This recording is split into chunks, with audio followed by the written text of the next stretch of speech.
अस्सलाम वालेकुम everybody, thank you so much for joining us today. आज का ये यूट्यूब सेशन जो है ज़ैनब के साथ है, जो हमें बताएंगी उनकी जर्नी के बारे में। उन्होंने पीएचडी में एडमिशन लिया है ऑकलैंड यूनिवर्सिटी में, कि वो किस तरह उन्होंने ये राउट पिक किया और वो किस तरह यहाँ तक पहुँची। बिट अबाउट माई सेल्फ, मैं अपनी पिछली वीडियो में भी बता चुका हूँ। मैं खुद भी पीएचडी कर चुका हूँ और न्यूजीलैंड में सेटल हूँ और यहीं पे काम करता हूँ। आजकल जो हमारा प्रोजेक्ट है माई यूनी एडवाइज़र, उसके साथ एसोसिएटेड हूँ और बहुत से जो एस्पायरिंग स्टूडेंट्स हैं उनके लिए हम वीडियोस और हेल्प और कंसल्टेंसी प्रोवाइड करते हैं। So without further ado, Zainab, we'll start with you. Thank you so much for joining. Please ज़रा बताइए कि आप अपना इंट्रोडक्शन खुद दीजिए कि आप कैसे आई और क्या करती हैं और किस तरह आपने ये फील्ड पिक की। मैं बेसिकली तो इंजीनियर हूँ फ्रॉम ईएम कॉलेज लास्ट। कई दफा बता बता के अब तो लगता है और उसके बाद मैंने कोई 8-10 साल फील्ड में काम किया, इंफॉर्मेशन सिस्टम्स की फील्ड में काम किया। ये उस की बात है जब इंफॉर्मेशन सिस्टम्स का नाम नहीं था, बस एक वो हम उस पे काम कर रहे थे, हम ऑपरेटिंग सिस्टम्स पे और हार्डवेयर पे और डेटाबेस नेटवर्क्स उस पे हम काम कर रहे थे। काम करते करते एप्लीकेशन ले रहे थे।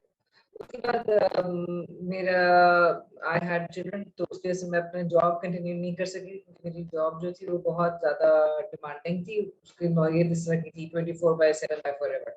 तो वो ज़ाहिर है कि वो फिर having children is a complete full job in itself. तो 2-2 जॉब्स नहीं हो सकती थी। तो फिर इसलिए फिर मैंने जॉब छोड़ दी। फिर उसके बाद मैंने मास्टर्स किया क्योंकि मेरा इंटरेस्ट था। मेरे हस्बैंड ने मुझे इनकरेज किया बहुत कि आप मैनेजमेंट वगैरह की इंजीनियरिंग मैनेजमेंट में आप जाए, क्योंकि आपने इतने साल फील्ड में तो काम कर लिया, आप ये सीखें। मैं उस तरफ चली गई। अब उसमें लेकिन जो मुझे चीज़ें पसंद आई उस सब्जेक्ट में वो थी problem solving, decision making, quality management, decision making में बेसिकली और ऑप्टिमाइजेशन, इन पे मेरा इंटरेस्ट है। उसमें फिर खुद जब मेरा मास्टर्स खत्म हो गया तो मैंने खुद से बैठ के रिसर्च करना शुरू कर दी। And this is the thing that was an unconscious decision, लेकिन this is why I came into PhD का मेरा pivot हो गया। क्योंकि मैं consciously तो ये सोचती थी कि अच्छा मैंने वापस फील्ड में जाना है। अच्छा बड़े 25 वर्ष से बड़े हो जाएंगे, ज़रा से इंडिपेंडेंट होंगे, ये कोई कंपनी मेरे घर के करीब खुलेगी तो मैं वापस फील्ड में जाऊंगी। लेकिन दरअसल मैं बैठ के वो रिसर्च पेपर्स पढ़ती रहती थी और पेपर्स लिखने की कोशिश करती थी। जिस वक्त मैंने मास्टर्स किया उस वक्त रिसर्च मतलब पेपर लिखना वगैरह प्रॉपर्ली नहीं सिखाया गया। तो मैंने लोगों से पूछ के किसी टीए को पकड़ लिया, किसी को इसको पकड़ लिया, किसी बाहर के बंदे को पकड़ लिया, किसी को अपने लोकल किसी को पकड़ लिया, उनसे पूछ के तो पेपर लिखना और रिसर्च करनी सीखी है।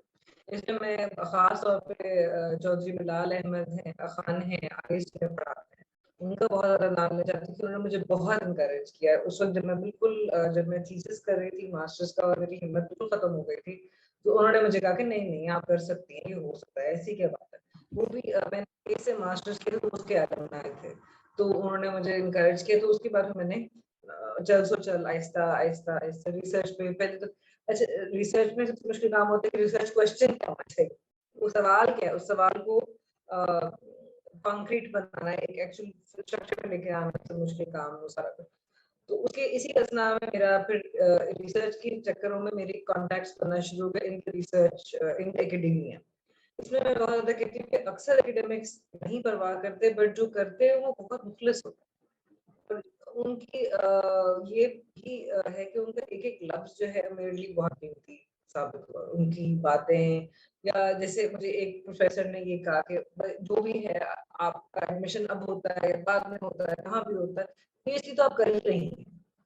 तो ये बहुत बड़ा फैक्टर था जिसकी वज़ह से मुझे वो ना आगे-आगे एनकरेजमेंट मिलती गई तो आगे चलते गए। फिर सवाल आपका ये था कि आपका एक्सपीरियंस क्या मतलब how did you come into PhD? तो वो ही बताना है कि Yeah. इंजीनियरिंग की, जॉब की, फिर जॉब के बाद जब वो होते-होते एकेडेमिया में घुस गए और करते-करते आ गए। और एक-एक लोगों से बात करनी पड़ती है to get to wherever you going. ज़बरदस्त। और आप आजकल किधर काम करती हैं? मैं नस्ट में जॉब कर रही थी अभी रिसेंटली तक। I was working as a project manager at school of SMME, school of manufacturing, mechanical manufacturing engineering.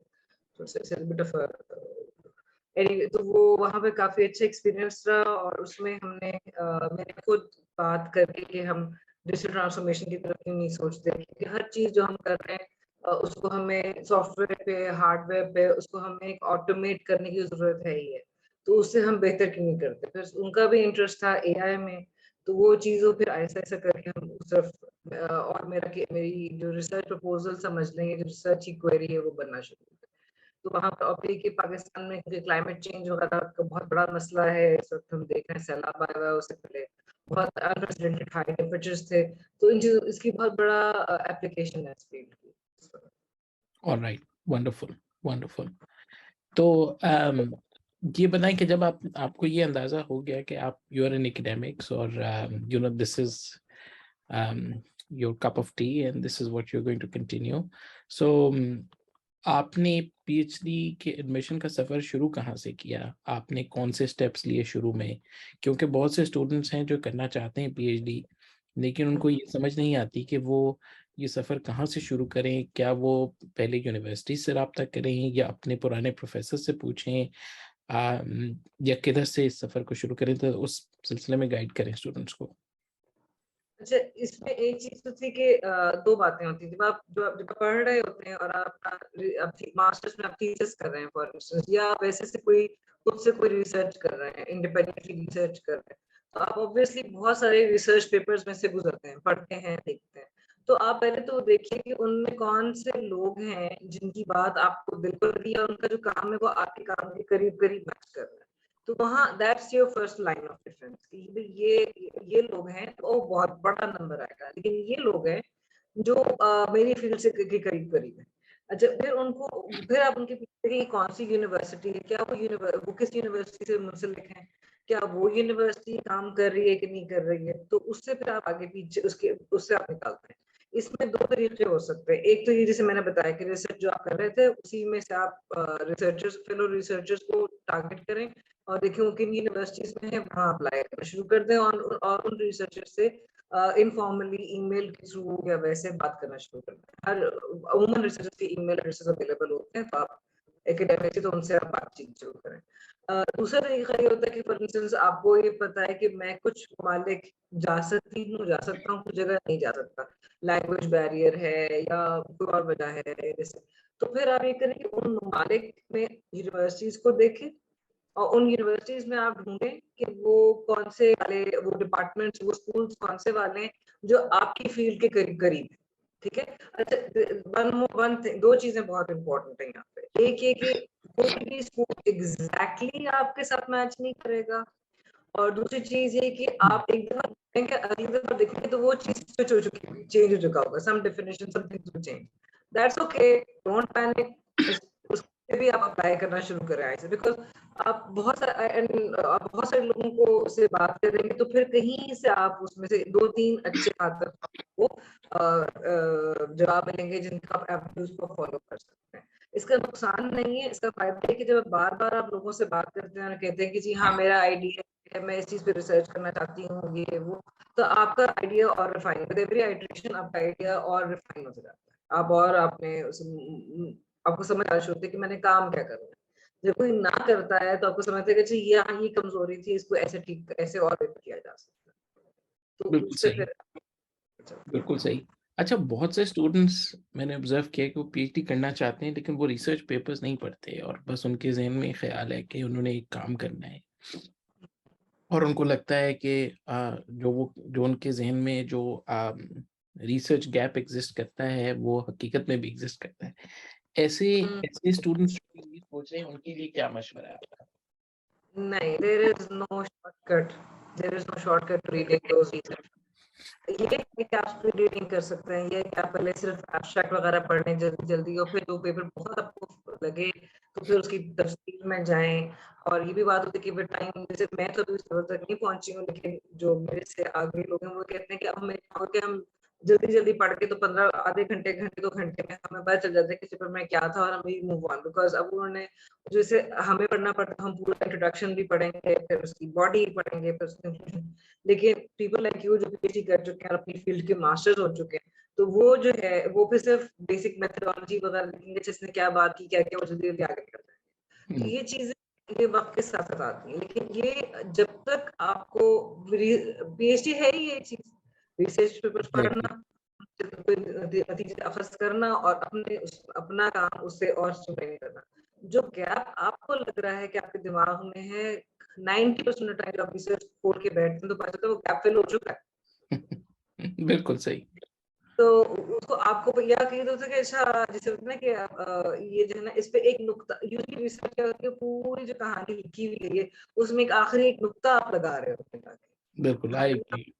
पढ़नी होती है आई एग्री और एब्सोल्युटली।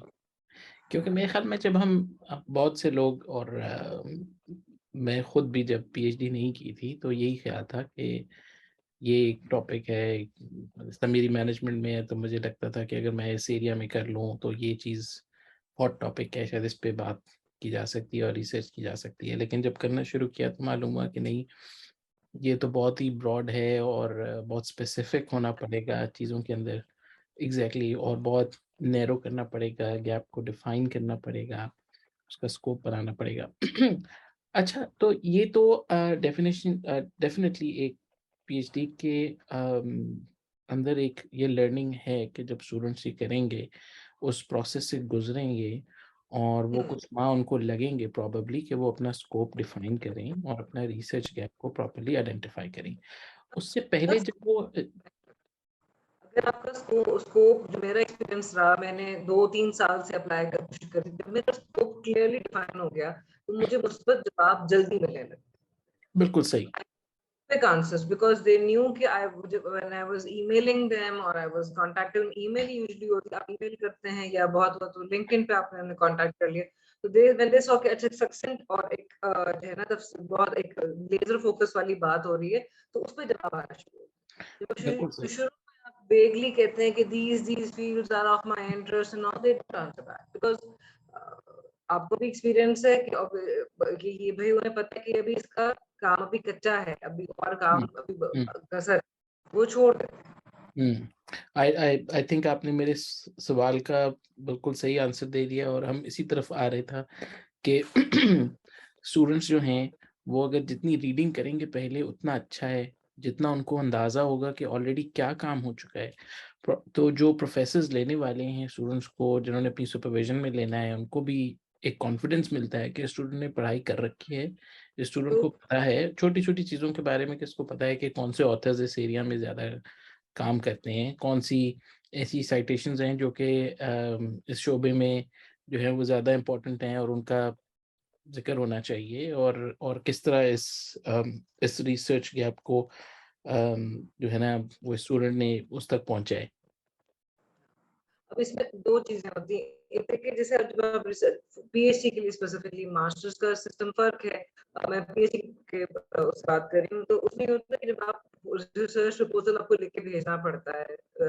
रिसर्च प्रपोज़ल आप लिख रहे होते हैं, तो वो बेसिकली अगर आप एक समझे तो एक तरह से, maybe I am wrong, लेकिन एक तरह से ये होता है कि आपने पेपर का इंट्रोडक्शन लिख दिया, एब्स्ट्रैक्ट और इंट्रोडक्शन लिख दिया। आप बेसिकली बताते हैं कि ये प्रॉब्लम स्टेटमेंट है और इसको और ये यहाँ इस तरीके से आइडेंटिफाई हुई है, so you find you build a web around कि जी ये ऐसे यहाँ, and then you give an you explain कि हमें इसको कैसे टैकल करने जा रही है, how am going to tackle.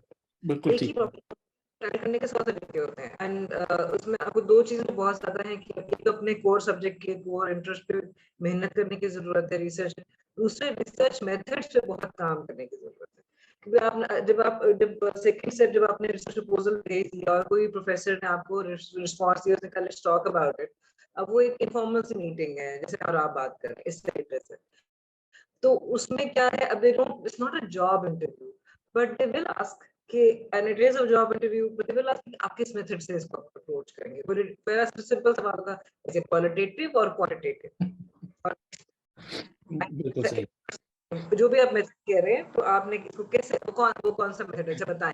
बिल्कुल वो सही। आपने क्या करना है, इसे आप क्या टूल्स यूज करेंगे, what are tools of your trade. बिल्कुल तो सही। ये चीज आपको इन पे काम करना पड़ेगा, और ये नॉलेज बिल्ड होते होते बिल्ड होती बनते बिल्कुल बनते सही बनते। है। तो मेरे ख्याल में जो स्टूडेंट्स ये करना चाहते हैं उनको नेचुरली पहले तो ये चाहिए कि वो फोकस करें कि ऑलरेडी उस एरिया के जो रिसर्च पेपर्स हैं उसको पढ़ें, और ये मत समझें कि मास्टर्स या उनकी जो बैचलर्स की पढ़ाई थी वो एक दिन ख़त्म हो गई और उसके बाद एक दिन पीएचडी की शुरू हो जाएगी। It is a continuous journey. और जो उसके अंदर उन्होंने पढ़ाई की है, जो रिसर्च पेपर्स उसके बाद भी इवन पढ़े होंगे, वो उस एडमिशन के लिए काम आएंगे। सो इट्स नॉट जस्ट कि एक दिन बैठ के उन्होंने फैसला किया कि वो पीएचडी में एडमिशन ले लेंगे और पीएचडी में एडमिशन मिल जाएगा। मेरे ख्याल में पीएचडी का एडमिशन, कई लोगों से मैंने सुना है कि वो कहते हैं कि एडमिशन ज़्यादा मुश्किल है पीएचडी से खुद करने से। सो ये पता नहीं किस हद तक ठीक है, लेकिन मैं ये ज़रूर कह सकता हूँ जितने स्टूडेंट से बात होती है कि वाकई पीएचडी का एडमिशन एक चैलेंज होता है, क्योंकि स्टूडेंट्स को पता नहीं होता कि उन्होंने करना क्या है और उन्हें किस तरह अप्रोच करना है इस प्रॉब्लम को और अपने एडमिशन को। So that's good, that's very interesting. आप इस बारे में बताया, आई एम श्योर के स्टूडेंट्स इससे डेफिनेटली जो है ना उनको फ़ायदा होगा। अच्छा, ये बताएं कि आपने उसमें मैं एक चीज ऐड करना चाह रही थी। जी। एक चीज ये कि अब जो ये जो डिफिकल्टीज आती हैं ना पीएचडी के एडमिशन में, कई दफा बहुत सारे अनएक्सपेक्टेड टर्न्स होते हैं। कुछ तो ये होता है कि जी अच्छा आपकी नॉलेज कम थी, या आपका रिसर्च प्रपोजल इतना स्ट्रॉन्ग नहीं था, या उस प्रोफेसर या उस बंदे का इंटरेस्ट नहीं था, उस डिपार्टमेंट का इंटरेस्ट नहीं था। दोज आर जस्ट कई दफा वो एडमिनिस्ट्रेटिव हर्डल्स होती हैं कि हम्म। हमारा पूरा हो चुका है, वहाँ पर जगह नहीं है, या हम फलानी मतलब बहुत सारी चीजें इस तरह की भी निकल आती हैं। फंडिंग नहीं है, हमने आपको सपोर्ट कर सकते हैं, इस तरह की चीजें। But all of this is part of the PhD journey. ये बात मुझे एक प्रोफेसर ने समझाई कि देखो ये जो तुम्हारी कर रही है ना, दिस इज आल्सो पीएचडी। ये पीएचडी है, ये आई भी एग्री। पीएचडी। इन सब तो चीज़ों को ये लेकर के साथ चलने का नाम ही पीएचडी है, बिल्कुल। और क्योंकि इट्स नॉट कि academic knowledge, it's also how to manage your funds, how to manage yourself, कि आप मोटिवेट रहें और आप मतलब उस पे कायम रहें अपने काम पे, how to manage yourself, how to manage your project and all. तो ये सब चीजें भी आ जाती हैं। बिल्कुल सही। अच्छा, एक और चीज़ जो मेरे ख्याल में स्टूडेंट्स को बताई जा सकती है वो ये कि ज़रूरी नहीं कि जो रिसर्च प्रपोजल उन्होंने बना के प्रोफेसर्स को भेजा है वही उनकी फाइनल पीएचडी का टॉपिक हो और वो उसी पे काम करें। क्योंकि मेरा तजर्बा ये कहता है कि वो जो रिसर्च प्रपोजल शुरू में बना के भेजते हैं स्टूडेंट्स, वो जनरली बस एक एडमिशन का टोकन है, टिकट है उसका। एक अच्छा होता है।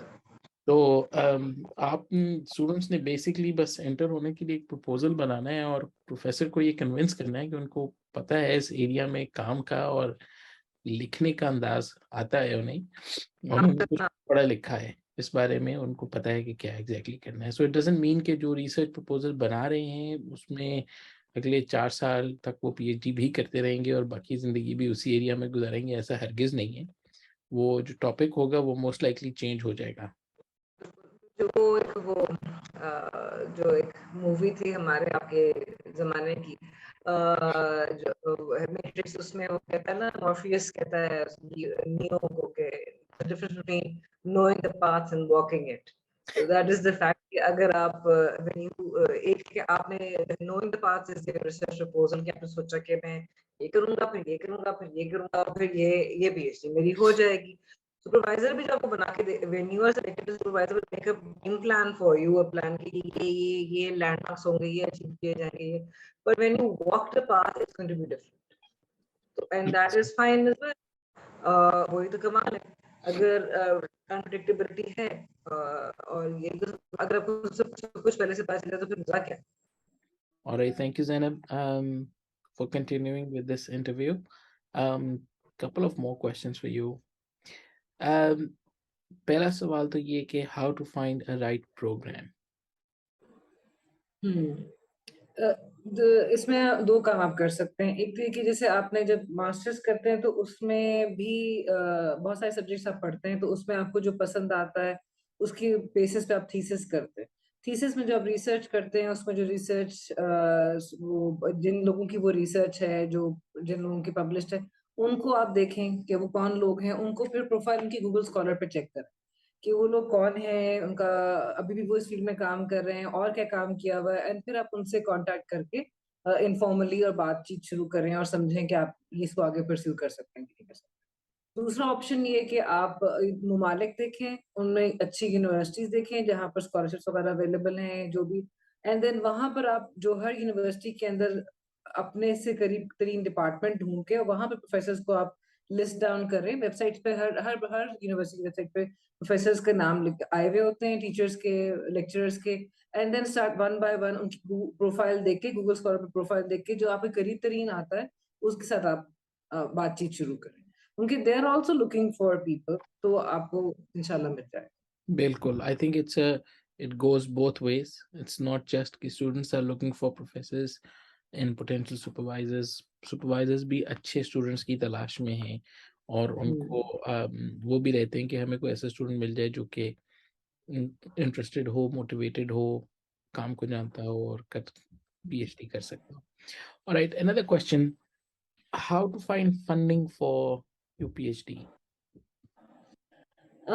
इसमें मेरे साथ तो काफी I have not been able to find funding, मेरे साथ I was not able to find it.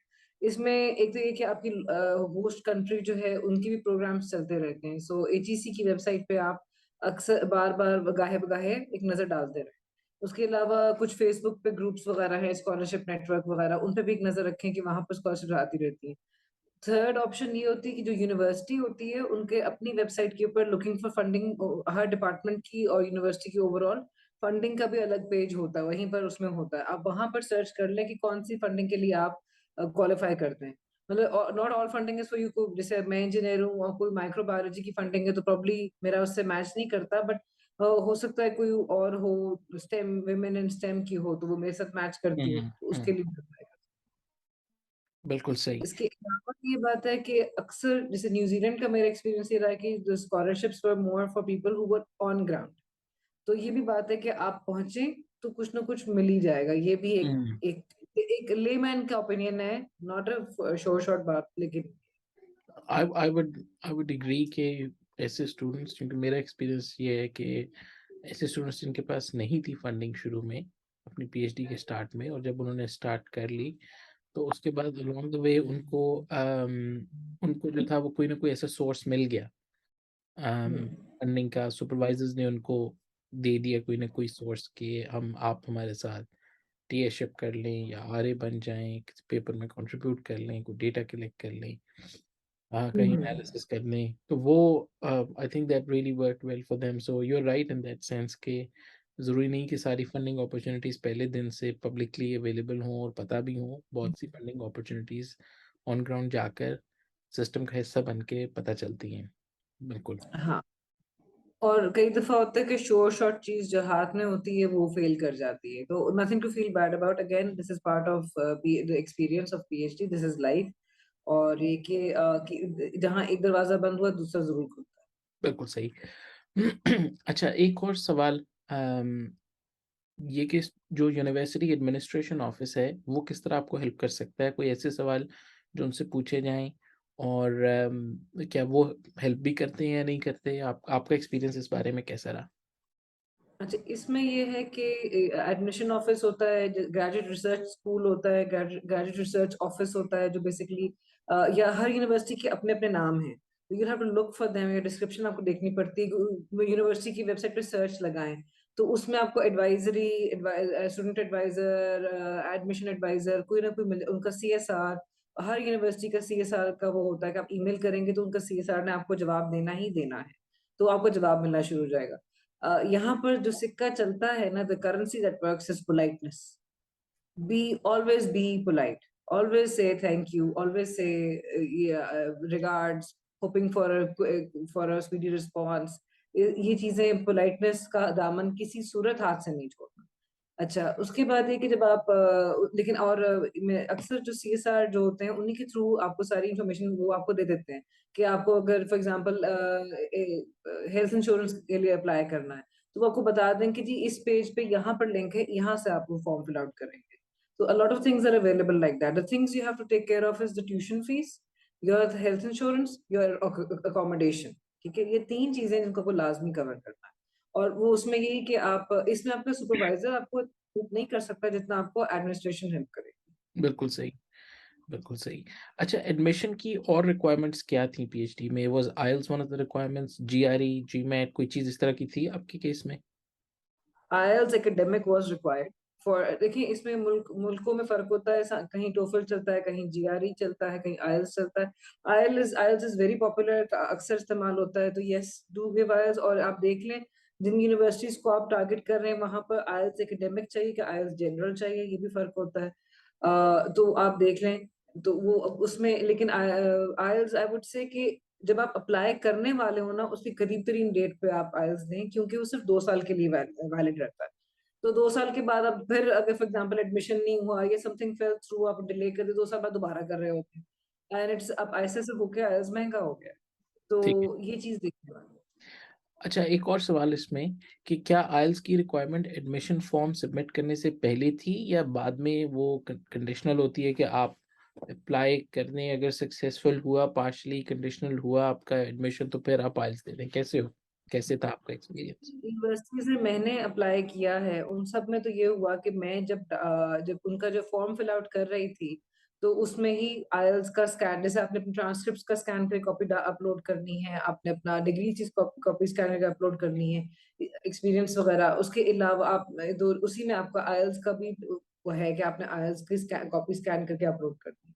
The other thing that जो मैं पहले बताना भूल गई वो था डिग्री वेरिफिकेशन। हम्म। आपकी डिग्रियां सारी, even when you start thinking about doing PhD और मास्टर्स, आप जाके पहले अपनी सारी डिग्रीज एचईसी से वेरीफाई करवा लें। अपनी Yeah. भी अपने एफएससी और या ओ लेवल्स ए लेवल्स वाली डिग्री, हायर सेकेंडरी डिग्री भी जो है वो भी अप्रोप्रिएट इंस्टीट्यूशन से वेरीफाई करवाएं और एचईसी से अपना करवाएं। The process is very streamline, अब कोई इतने लंबे चौड़े मसले नहीं है, लेकिन करवाना लाजमी है, पहले ही करवा लें। That is a one time effort. बिल्कुल सही। अच्छा, इसी के रेसिप्रोकल एक और सवाल है कि क्या आपको host country, in your case New Zealand, आपको न्यूजीलैंड में भी अपनी क्वालिफिकेशन को किसी से जो था वो करवाना था, अटेस्ट करवाना था, इक्विवेलेंस लेनी थी before admission? Was it a requirement? नहीं, this is something that New Zealand की बहुत अच्छी थी as as compare to other institute other countries के।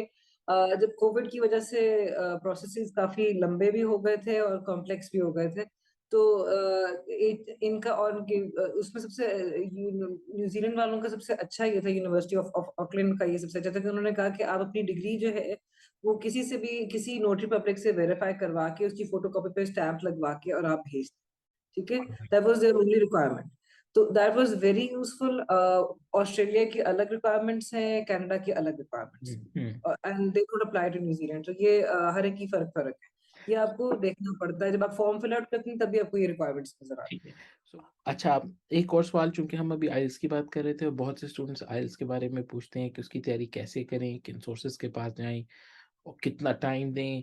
अम, आपका क्या ओपिनियन रहा और कैसा एक्सपीरियंस रहा इस बारे में? है। अच्छा, मैं आई वाज लकी क्योंकि मैंने इवन ए लेवल्स में एक कोर्स किया था अबाउट जनरल पेपर कहते थे, अबाउट राइटिंग, तो आर्टिकल राइटिंग एंड ऑल, तो वो मुझे was very helpful for me. दूसरी चीज ये थी कि जब भी मैंने जो भी रिसर्च लिखी की, तो हमेशा जैसा भी लिखा खुद लिखा, तो उसका लॉन्ग टर्म फायदा ये हुआ कि आईएलटीएस ने मुझे सिर्फ इतना करना पड़ा कि थोड़ा सा मुझे फॉर्मेट वगैरह देखना पड़ा कि अच्छा जी क्या सवाल आते हैं, किस तरह के आते हैं, फॉर्मेट थोड़ा सा देखा, एक आध दफा टेस्ट अपने आपको टाइम करने के लिए एस्से के जी 150 वर्ड्स का आपने छोटा सा लिखना है, तो वो कितना टाइम, उसके इतने टाइम में आपने करना है, अच्छा तो वो प्रैक्टिस कर ली। हम्म। 500 का शायद गालिबन दूसरा होता है फॉरगॉटन, तो वो उसकी प्रैक्टिस कर ली जरा सी। तो मुझे इतना प्रैक्टिस नहीं करनी पड़ी क्योंकि मैं पहले ही जो रिसर्च पेपर्स पे काम कर रही थी, लिख रही थी, तो आदत बनी हुई थी बिल्कुल। इसलिए। बट ये कि इसमें सबसे बड़ा फैक्टर ये होता है कि फीस जमा कराएं ना कराएं, किसी कहीं से जाए करवाते हैं, that's up to you, that's your decision. Mind frame अगर आपका उस तरफ लिखने की तरफ आ जाए, एक दफा आप अपने आप को बस वो एक तरीका, आपको काम करने की आदत पड़ जाए लिखने की, तो फिर कोई प्रॉब्लम नहीं है। आईएलटीएस इज बिल्कुल नॉट अ सही। प्रॉब्लम। मुझे लगता है कि लोग बहुत ज्यादा हवा बना लेते हैं, that's wrong. I would completely agree with you. um, कि आइल्स जो है वो शायद इतना मुश्किल टेस्ट नहीं है जितना लोग उसको समझते हैं, और जितना टाइम वो कंसिडर करते हैं कि हमें 6 महीने हाँ, या 4 महीने चाहिए, इतना बिल्कुल भी नहीं चाहिए। शायद जब वो इतने इतने उसमें वो एग्ज़ॉस्ट हो जाएँगे, they won't be able to prepare well for that. So वही उसमें शायद थोड़ा time is a better option. थोड़ा टाइम डिफिकल्ट होता है। इट्स नॉट लाइक जीआरई जिसे मैथमेटिकल भी आता है, वो तो फिर वो शायद थोड़ा बहुत उसका टाइम बहुत ज़्यादा क्योंकि वो लंबा होता है और टाइम स्पेसिफिक होता है, तो उसमें टाइमिंग अपनी सीखनी पड़ती है। It's not like that, it's not technical, it's completely non technical. तो उसमें भी कोई तो आराम से बस एक हम तो वैसे ही 90% टाइम आपस में इंग्लिश में ही बातें कर रहे होते हैं, तो हम लोगों के लिए इतना मुश्किल नहीं होता। बिल्कुल सही, बिल्कुल सही। राइट। अम, और आपको इसके अलावा, चूँकि अभी आप एक ख़ास स्टेज में हैं, ट्रांज़िशन में हैं बिटवीन स्टार्टिंग योर प्रोग्राम, अम, और आपका इसमें क्या आपको ऐसे कंसर्न्स आए, या आप समझती हैं कि ऐसी चीज़ें जो लेसन्स लर्न्ड हैं जो स्टूडेंट्स को पता होनी चाहिए? IELTS is not hard. एक तो first lesson, second lesson was कि एचईसी से हर इन एवरी केस आपको करवानी पड़ेगी, वेरिफिकेशन पहले करवानी पड़ेगी, दैट्स द फर्स्ट स्टेप, पहले कर लें। फर्स्ट इनिशियल रिजेक्शंस को सीरियसली मत लें, अपने काम को और इम्प्रूव करते जाएं। अगर कोई प्रोफेसर आपको, कोई भी फैकल्टी मेंबर आपकी गलती निकाल के आपको वापस देता है कि तुम्हारे प्रपोजल में ये कमजोरी है, तो उसको शुक्र अदा करें, उस बंदे का शुक्रिया अदा करें कि उसने आपको बताया कि मेरी में क्या क्या कमजोरी है, एंड देन थोड़ा एक दिन दिल खराब करना जरूर करें, उसके बाद बैठ जाएं और दोबारा ठीक करना शुरू करें। बिल्कुल ठीक है, बिल्कुल ठीक है। तो बिल्कुल एडवाइस। सबसे बड़ा बात तो यही थी कि जब आउटराइट नो, एक प्रोफेसर ने मुझे outright no, I am sorry आपका नहीं मैं कर सकता। Now, like, why would he say something like that? I didn't understand. And a year later, I talked to him again, and I asked कि जी, and then he said कि आपको पता है इसलिए था क्योंकि आपकी पाकिस्तान से थी और डिग्री आपकी यहाँ की थी और वो मेरी यूनिवर्सिटी में इसको एक्सेप्ट नहीं कर रहे थे, मतलब कोई ऐसे कोई इश्यूज थे हुँ, इक्विवेलेंस के, जिसकी वजह से वो नहीं कर पा रहे। राइट, तो right. So there could be no multiple never reasons means going on. Hmm, hmm. it was not about, it had nothing to do with me, hmm, honestly. I totally agree with you. और दूसरी इसमें बात ये भी है कि professors कई दफ़ा उनके पास इतना कोटा ही नहीं है स्टूडेंट्स को लेने का, या उनके पास ऑलरेडी Exactly. 3 से 4 स्टूडेंट काम कर रहे हैं, and they are already stressed on time, they don't want to go into the details कि वो क्यों नहीं ले सकते, so they would just briefly reply back and say कि मैं I can't do this for you. So हाँ, which is absolutely fine, और स्टूडेंट्स को इसको दिल पर यकीनन नहीं लेना चाहिए, और बल्कि नहीं, इट्स गुड इन अ वे कि पता चल गया है, rather than going forward that in that direction, और उसमें टाइम इन्वेस्ट करें, उससे बेहतर है कि पहले ही पता चल जाए कि नहीं हो रहा। अच्छा, एक और चीज़ इससे जो स्टूडेंट्स को पूछते हैं वो ये कि कई स्टूडेंट्स पहले, और कई यूनिवर्सिटीज़ में भी बेसिकली डिफरेंट हिसाब किताब है। आपका एक्सपीरियंस कैसा रहा कि आया पहले सुपरवाइजर्स को डायरेक्टली अप्रोच किया जाए और फिर वहाँ से एडमिशन प्रोसेस को ट्रिगर किया जाए, या फिर जिस तरह मेरे केस में था कि मुझे मुझे ये बताया गया कि मैं यूनिवर्सिटी को डायरेक्टली अप्लाई करूं, और वो उन सुपरवाइजर्स को काम भिजवा देंगे जिनका काम मेरी एरियाज ऑफ हुँ। इंटरेस्ट से मिलता जुलता है, और वो डिटरमिन करेंगे कि आया उन्होंने मुझे रखना है अपने सुपरविजन हुँ। में। So how was your experience on that and? अच्छा, मैंने क्योंकि जब मैं अप्लाई कर रही थी तो मैंने रिगार्डलेस ऑफ द कंट्री मैंने अप्लाई किया था, जस्ट लूकिंग फॉर पीपल जो मेरी काम से करीब तरीन मिलते हुए हों, ठीक है? और ये कि because I am moving with my family, तो मैं उस हिसाब से देख रही थी व्हिच कंट्री गिव्स मोर कि ये मैं अपनी फैमिली को किसको आसानी से कहाँ मूव कर सकती हूँ। तो वो वाली मेरी कंसिडरेशंस वो वाली थी, हर स्टूडेंट की अपनी होती है। लेकिन कुछ जगहों पे जैसे कनाडा वगैरह में होता है कि आप जब ज्वाइन करते हैं, आप डायरेक्टली आप एडमिशन लेते हैं और 3 साल का आपका कोर्स वर्क होता है और उसके बाद आप अपना थीसिस पे काम शुरू करते हैं, अपने इस पे काम करते हैं। That's one thing. America, Canada इनका ये तरीका है। अच्छा, लेकिन Australia, UK, I think Europe वगैरह, इनमें क्या है कि आप अपना पहले से प्रपोज़ल लिख लेते हैं, आप बताते हैं कि मैं ये प्लान कर रहा हूँ, ये प्लान कर रही हूँ और फिर आप उसमें घुसते हैं। in case of like the North America, आप प्रोफेसर्स को डायरेक्टली अटैक अगर आप करेंगे भी उनको, आप उनसे बात भी करेंगे, तो वो आपको ये कहेंगे आप पहले एडमिशन लेकर आएँ फिर हम देखें। अच्छा, लेकिन in case of like Australia specifically and तो वो ये कहते हैं कि अच्छा आप एडमिशन जब आप एडमिशन फॉर्म फिल आउट करते हैं तो वो कहते हैं कि आप अपना जो letter of support from your potential supervisor साथ लगाएं, अटैच करें।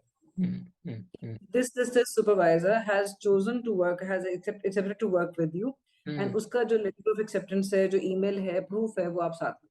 So it बिल्कुल। varies from university to university and country to country. I would completely agree with you. मेरा एक्सपीरियंस थोड़ा डिफरेंट था और उसमें यूँ था कि मुझे जब बताया गया कि मैं यूनिवर्सिटी के जो रिसर्च ऑफिसर उसमें एक एक किसी भी स्टूडेंट की तरह अप्लाई करूं, और इंटरेस्टिंगली जो मेरा रिसर्च प्रपोजल था वो स्टेज पर पूरा full fledge research proposal required नहीं था। वो सिर्फ एक एरिया ऑफ इंटरेस्ट के ऊपर थोड़ा सा लिखना था एब्स्ट्रैक्ट में। So it was just a summarized version of what I wanted to do, what my areas of interest were.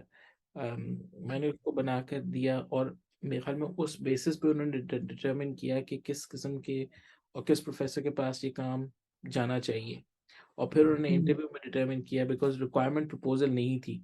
और न्यूजीलैंड में जो मेरी मैनेजमेंट की साइड की और इंटरनेशनल बिजनेस की डिग्री है, तो यहाँ पे प्रपोजल में ये है कि स्टूडेंट्स को पहले वो 9 मंथ्स देते हैं कि आप एक सक्सेसफुल प्रपोजल बनाएं और उसको उसकी प्रेजेंटेशन को डिफाइन करें। वो ज़रूरी Research intent.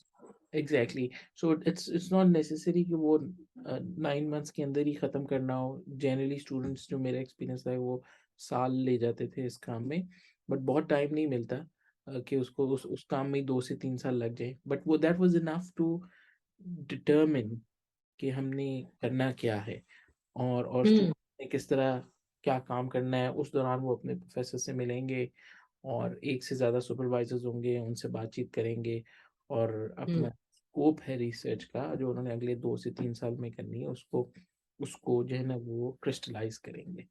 तो I that's how. Think it's a great thing कि एक साल मिला, क्योंकि उसमें होता है कि आप जब आप बैठते हैं बात करते हैं तो बहुत नए से नए तरीके जो है ना कि किस तरह से इसको करना है। रिसर्च क्वेश्चन चले आप पहले से ले आएंगे, लेकिन किस तरह से इसको सॉल्व करना है वो मतलब कि वो फिर आपको उस यूनिवर्सिटी में बैठ के ही समझ आती है, क्योंकि एग्जैक्टली। वहां पर क्या लैब्स अवेलेबल हैं, वहां ट्रू। पर किस तरह काम हो रहा है, ट्रू। उससे क्या डेटा अवेलेबल है, उसकी बेस पे फिर आप बिल्कुल। आगे जाते बिल्कुल बहुत सी रिसर्च एरियाज ऐसे हैं जो इंसान ख्वाहिश करता है कि मैं कर लूं, लेकिन वो हो नहीं सकते क्योंकि फंडिंग इतनी नहीं होती। जिस तरह आपने कहा, ऐसे डेटाबेसेस अवेलेबल नहीं हैं जिनसे इंफॉर्मेशन मिल सके, और हैं। सारी चीज़ें नहीं हो सकती हैं अवेलेबल। सो जो गिवन सर्कमस्टांसेस हैं नेचुरली उनको अलाइन करके एक स्टूडेंट को फिर क्राफ्ट करना पड़ता है कि मैं ये काम करूँगा। Very true. Hmm. Rightly said. अच्छा, इसके अलावा आपका कोई और सवाल अगर इस सिलसिले में हो तो ज़रूर पूछें।